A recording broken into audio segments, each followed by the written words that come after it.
Welcome back to Beyond the Headline, everyone. It's an exciting and healthy day to join us because I'm here with the co-founder and CEO of Ario, Brian Hoskins. Brian, thank you for being here. Thank you for having me. I want to start out with a really simple question, Brian. Why do we need Ario? Well, humans evolved over hundreds of thousands of years under these natural patterns of the sun. And if you look outside, you see that the sun is dynamic. It changes throughout the day in terms of direction, the color you see in the sky. And under today's indoor lighting, we spend 90% of our days indoors. We've taken this dynamic environment and turned it into a static environment. And we've essentially taken the noon sun and frozen it in the sky all day long.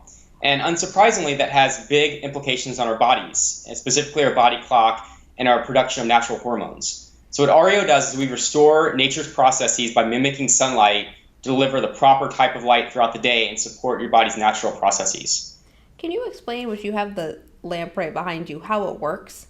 Yeah, well, I can walk you through a quick demo. So Awesome. It's 2 o'clock here, Pacific time. So this is exactly the type of light that you need currently. And you see that it's a very blue enriched natural type of light. And this is the type of light you would see coming outdoors if you were to walk outside right now. So what we do is we basically adjust this throughout the day. And the 3 elements that we do are the color of the light, you'll see change, the intensity, and the direction from which it comes. So I'll walk you through a quick demo. We wake you up through this natural sunrise, which allows your body to gradually wake up and you feel energized. This helps the production of cortisol, which helps us feel good on a sunny day. It helps us focus and concentrate. And then throughout the day, we will infuse this extra blue light and then come down to this amber type of glow at night, which allows your body to naturally prepare for sleep through the production of melatonin. I know that was pretty fast. I can walk you through one more, but you'll see in the background, it's a pretty bright room in here, so it's a little bit hard to see, but you can see how we're gradually waking you up.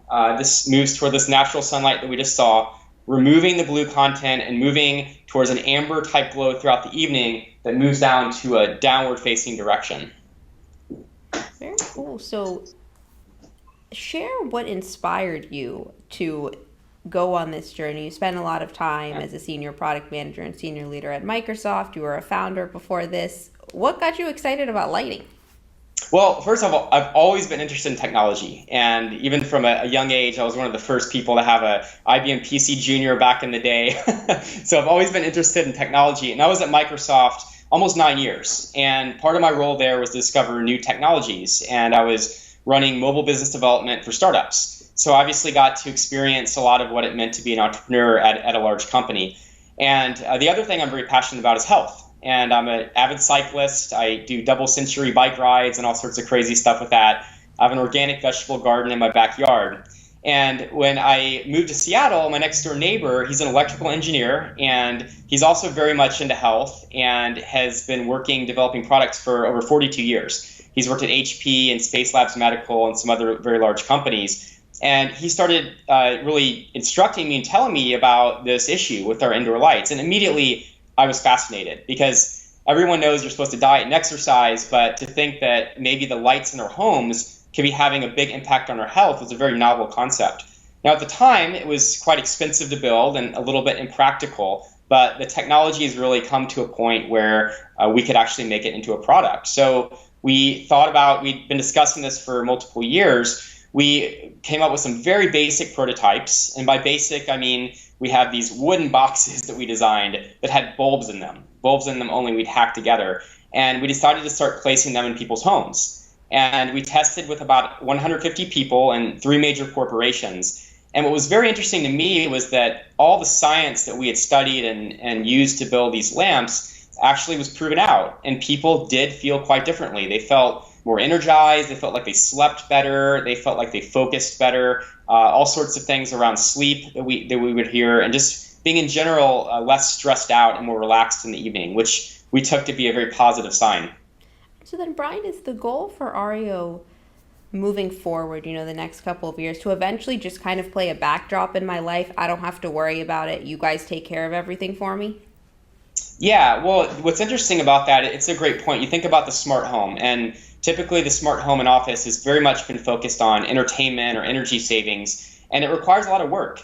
Quite frankly, you have to load up an app, you have to know which things to program, you have to integrate things, set up a Wi-Fi hub. And we fundamentally came into this with the proposition that if technology is going to be there to help you, that it should be very easy to use. So the idea with Ario is that it's as simple as plugging it in.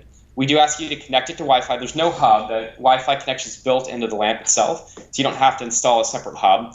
We certainly have all the mobile capabilities and mobile apps that you would need to control it and all the latest. But we also think that this should learn with you and be a part of your life that you don't have to worry about. We don't have to tell the sun when to rise and when to set every day, and it should be this exact same thing for indoor lights. So we built this to be very easy to use. You don't have to replace your current bulbs. We just ask that you use your current bulbs as you are during the day, and then in the evening turn them down or turn them off.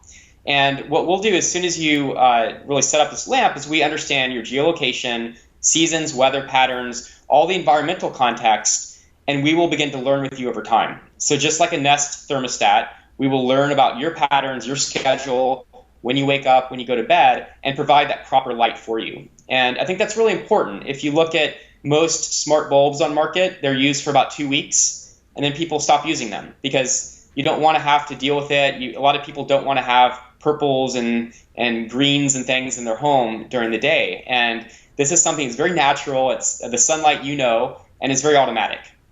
And what's the process from, having the cardboard box with the bulbs inside to where you guys are now? Take us through a couple of the stops. Yeah, well, we're a very small team. We're a team of 3 co-founders and now a team of 4. And we have 2 engineers and 2 business people. And obviously with a startup, you have to think about staging things, and you have to do what you can at the moment where you are, because you're obviously resource constrained at all moments. And what we decided to do from the box is this was really just the minimum viable product, as they say, the MVP, to get out there, test with people. We got good validation out of that, but then we wanted to know, okay, how do we think about directional control, and how do we think about all these additional features, the cloud-based features, and how do we come up with a proof of concept? So what we decided to do was we bought this lamp, and we hacked together an existing lamp off the shelf and used some of the materials. We hand extruded the metal. My co-founder, Dale Delario, who's the inventor of the lamp, is very, very savvy and very good with doing these things. And we literally built this in his basement. And we were pounding metal. We were taking circuit boards and we're soldering the LEDs on and all the things that need to go together to build the lamp. And so it's really this thing where it's a functional prototype. It looks as it does and basically functions exactly as the full production product will. And this is something that we've been able to get into some people's homes so they can test as well and get early feedback. So I think it's one of these things when you're in a startup, you have this can-do attitude and you have to make the impossible possible, if you will. And we built a few of these. They were very expensive and time-consuming to make. But of course, now with our Kickstarter campaign, we'll be moving forward into a real production facility and actually selecting a factory to build these, because Dale's basement is only so big. And we can't clone him yet. You guys have been doing really exceptional on Kickstarter. You've tripled your goal. What is the main feedback you're getting? Why are people so excited? Well, I think it's this interesting thing that we all want to live healthier. And I think living healthy can be hard. It's not comfortable for a lot of people to sweat and exercise. It's not comfortable for a lot of people. Diet is hard. We're programmed to want to eat, and we're constantly fighting against that urge to eat less, or to eat more rather. And I think that with lighting, it's interesting where people know. I think they just understand when they walk outside, when they go camping, the effects of light. And you know that on a sunny day, you're happy and you feel good about yourself. And when it's a rainy day, sometimes you feel a little bit slow, or it's hard to get out of bed. It's a different feeling. And I think that when people are looking at this product, they see that, okay, I understand this naturally because I get how sunlight affects me on a daily basis. And I want to live healthier. And it's something where people are coming to us with specific issues like sleep issues or seasonal affective disorder. But a lot of people simply just want to live a more natural lifestyle. We live in this very artificial world of processed foods, and we have cars we drive around in. We don't have to go hunt for food anymore. And I think this is one of those things where it's a very simple change you can make, as simple as plugging in a lamp. It's going to make a big impact on your health, and it's good for the environment. It's 80% more energy efficient. this lamp the LEDs last over 20 years, so you never have to change a bulb. It's included with the lamp, and it's just a great thing to do for your mind and the environment. And what for you, Brian, would be the ultimate vision of Ario grown up and out in the world? Well, we think that in 10 years that people are going to look back at the lights that we have today and wonder how we ever lived that way. I'm currently being blinded by lights right now, so I agree. Yeah, it's true. It's interesting that we have all sorts of advancements in how we cook or how we wash our clothes or all these different appliances in our homes. Our mobile phones are a great example. And it's as if we were still using these rotary phones that people would have to connect with the switchboard operators. That's really the state of the lighting industry today. We've had energy efficiency and we've had design improvements over the last 100 years, but lights essentially don't do much different than what they did when Thomas Edison invented the light bulb. And in many ways, it's actually become worse for our health. We have these energy efficient bulbs have higher blue content. And guess what? That helps to disrupt your natural production of melatonin in the evening. We can't buy incandescent bulbs anymore. They've been outlawed, the traditional incandescents. So we moved to these energy efficient bulbs that are having a bigger impact on our health. And it just seems natural that if we're creating artificial light, that artificial light should mimic the natural patterns outside, because that's how we as humans are built. And we fundamentally believe that this is the future of where lighting will go, and that we can all live healthier lives, and we're going to live more pleasant lives by having this more human-centric or natural lighting in our homes. And when it came to starting the business and the early stages before you guys are now developing the product, how does your past experience at Microsoft, being a founder previously, inform your day-to-day? Well, it's interesting. We take this product around lighting, and a lot of people, you might think, okay, well, but a light can't do very much. It can turn on and off, and you can maybe have a mechanical part in it to change the direction, or you could do things where you could flip a switch and make make the light be different. But what's very interesting about technology and what we've been able to do with our Wi-Fi connectivity is I've been able to bring a lot of my experience at Microsoft around what are the possibilities of what happens in the cloud and on mobile to this product. And once we put that Wi-Fi component in, this whole new world of possibilities opened up to us. Just a couple examples. Obviously, every day we're changing the direction and learning about you, but we can also do things like an over-the-air update. So we're future-proofing our product in a way. We no longer have to come get you a new lamp. We can actually make the lamp more interesting and more valuable to you over time.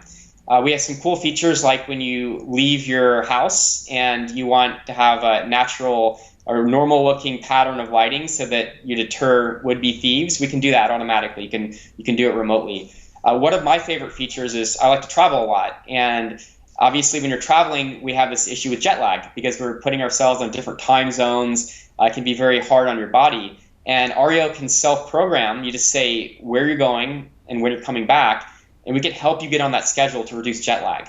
So we can start to adjust the lighting patterns naturally before you leave and when you come back. We can also do things like I have a friend who's a nurse, and she works the night shift, and she loves to wake up to natural sunlight, but she has to shift her day, and she needs to wake up around 10 a.m. So she can't leave her shades open. She has blackout shades. We can adjust her schedule based on when she has to work and automatically do that. And that's something that you just can't think about when you look at a traditional product until you start thinking about the technology behind it and all the amazing possibilities.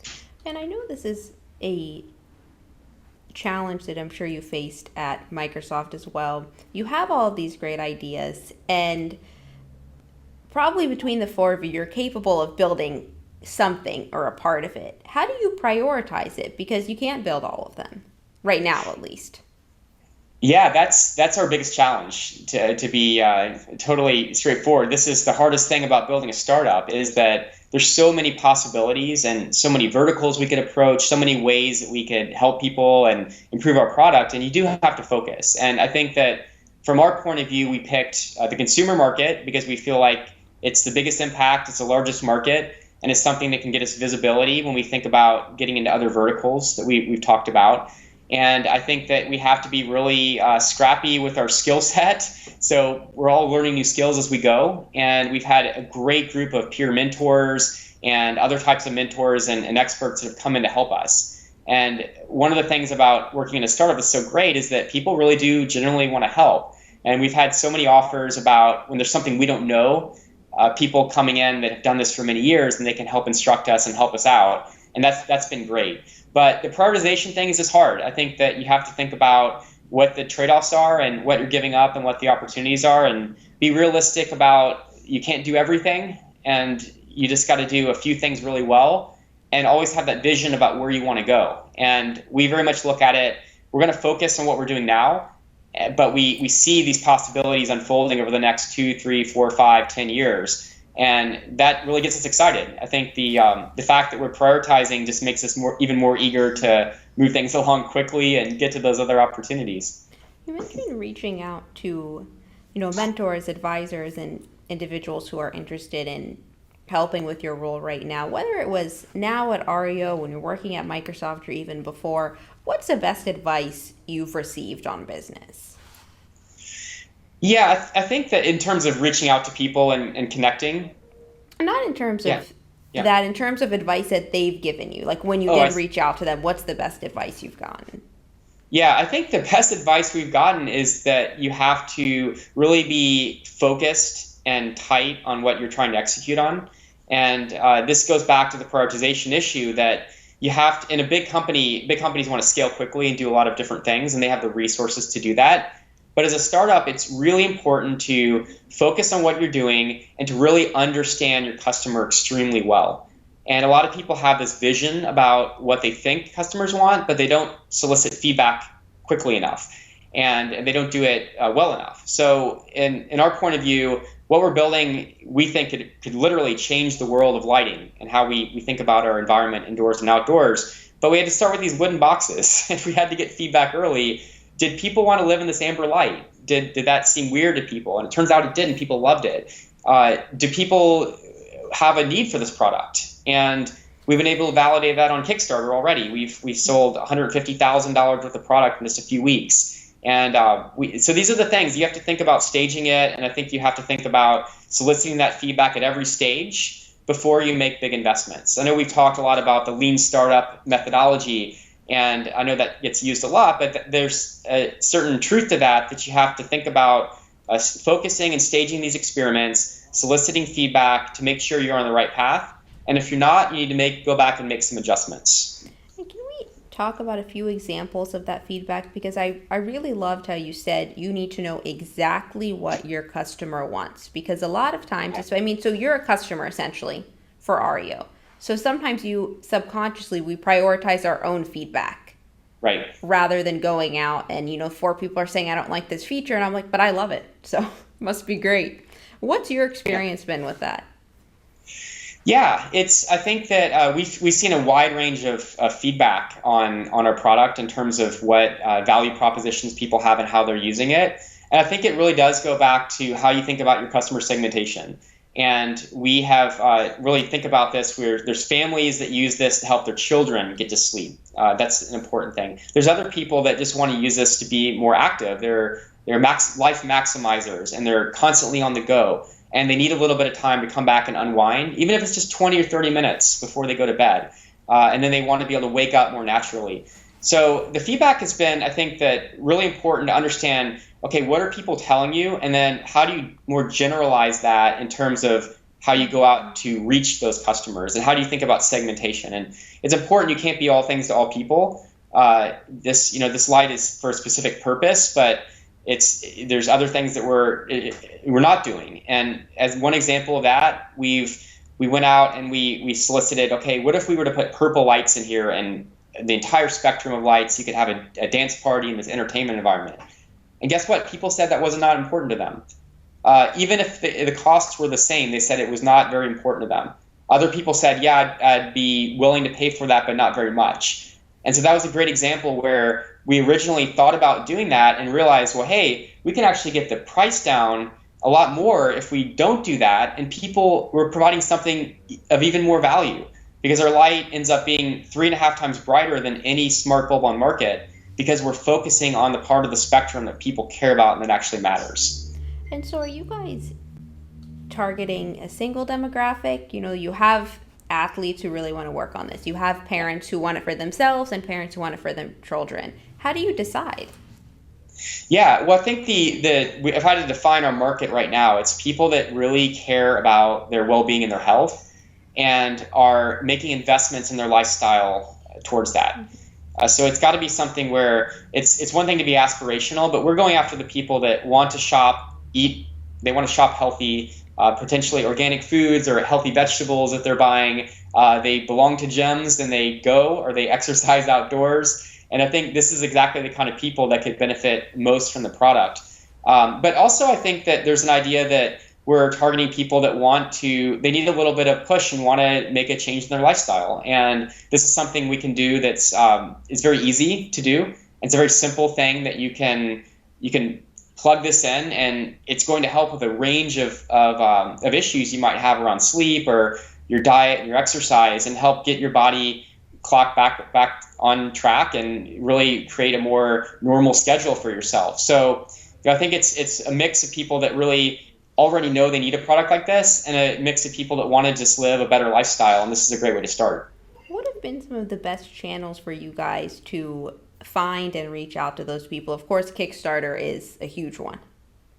Right. Yeah. Well, we've done a lot of work on that angle. We've reached out to health bloggers. We've reached out to mommy bloggers who are helping to get their children on a normal sleep cycle. Social media is a great outlet for that.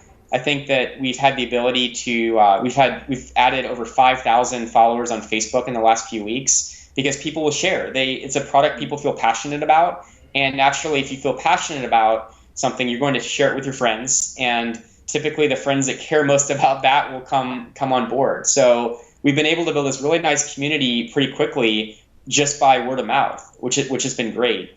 Other ways we've built up our own personal connection of colleagues and business partners and friends over the years, and we've been letting them know about that. And I've just been overwhelmed personally with the number of words of encouragement I've gotten from people I haven't talked to in years that say, wow, this is an amazing product. I'm buying this because my son has seasonal affective disorder. Or, wow, I'm really into health, and I've been looking for a product like this, and congratulations. So that's been a great thing. But I think that it's when you're a startup, you have to think about every way possible to reach people, and you have to just be scrappy about that. And I think we've gotten great returns on social media. We've gotten great returns from our own network of friends, and we've been able to reach out to bloggers and others that are influencing people in our market.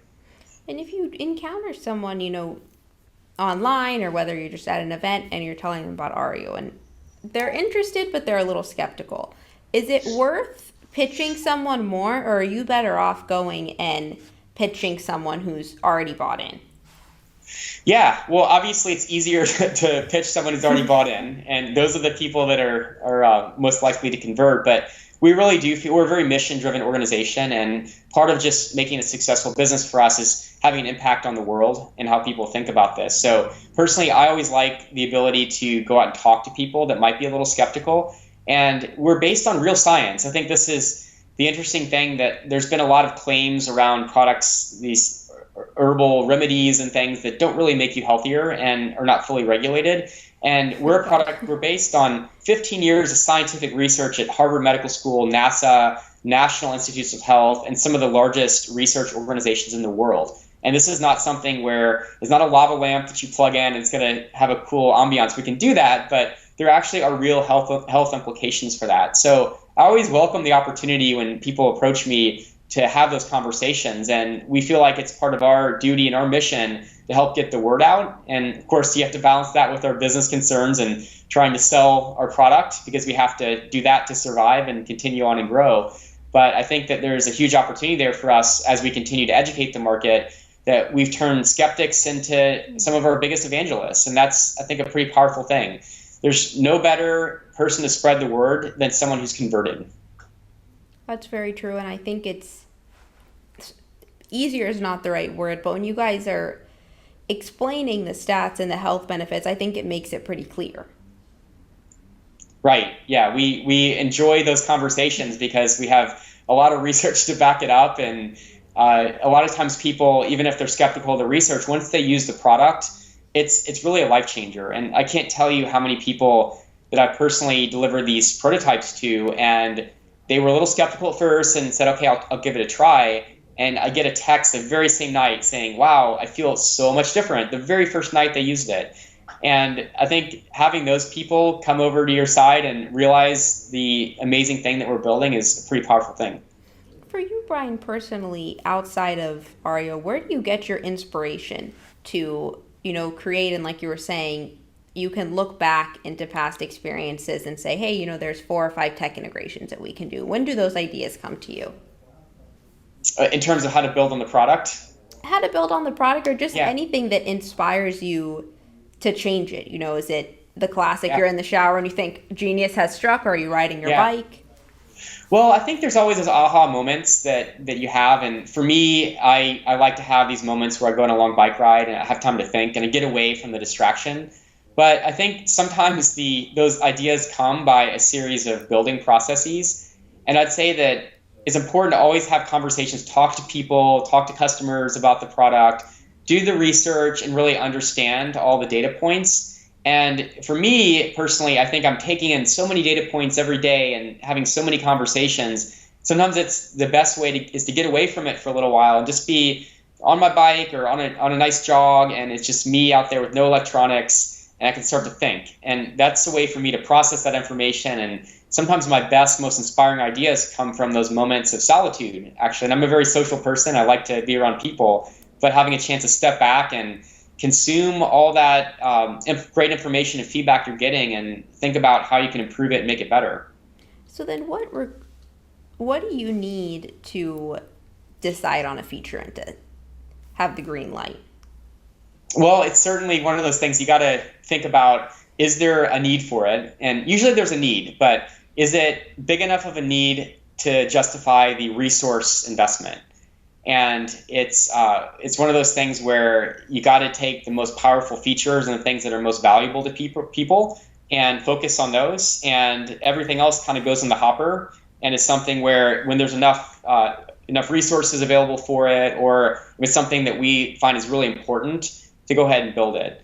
But I think it's a constant series of trade-offs. And gosh, there's so many things I wish that we could do right now, but we have a great roadmap for doing that.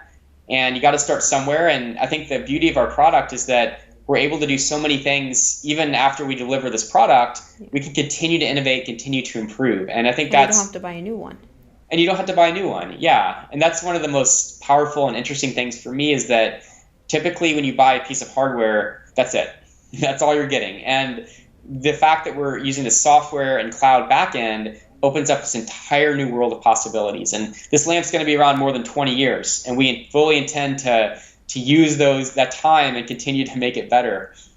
Yeah. I'm going to be far too old by then. You're right. Well, maybe you'll age less when you're using this, right? Sounds like a Sleep plan better, to more me. relaxed. Before we go, Brian, you were just mentioning some of the features that you're really excited about. Can you give us a glimpse into the 2016 roadmap, and whether it's even in 2016 or beyond, some features that you're excited about that could be a real game changer with Ario? Yeah, well, right now we have a couple stretch goals on Kickstarter. We just, as I mentioned, we're 300% of our goal. And if we hit 400%, so if we go to $200,000, we're going to be working on some geofencing capabilities. So that's really powerful to me, because we will have the ability, as when you use your app, when you leave your home and come back, you'll never have to come home to a dark home again. We can automatically turn on your light. When you leave, if you forget, we can turn it off automatically for you or send you a notification. But I think what's even more interesting about that is we can use that information about your schedule to improve the light we deliver to you. And we can start to understand, okay, how often does this person need a wind down from when they come home to when they go to bed? So we can actually improve the product that way. So I think that's a really interesting one. When we think a little bit farther out in the future, we're also looking at integration with other connected home products. So certainly lighting is one of the biggest impacts you can have on your indoor environment. Temperature is another one, and that's another pretty important one. And we fully intend to integrate with other smart thermostats and Nest and all these other products out there from Honeywell that will automatically adjust according to your schedule. And we have some pretty unique insight there around when you're leaving, when you're coming back, and which rooms you're in, and this kind of thing, if you choose to use that. And we can use that, for example, to turn the temperature down at night and make you sleep better, because it's a known fact that you sleep better when it's a little bit cooler. We can also do things around smart refrigerator integration. If we know when you're eating, we can start to use that to determine what kind of light you need to have in your home.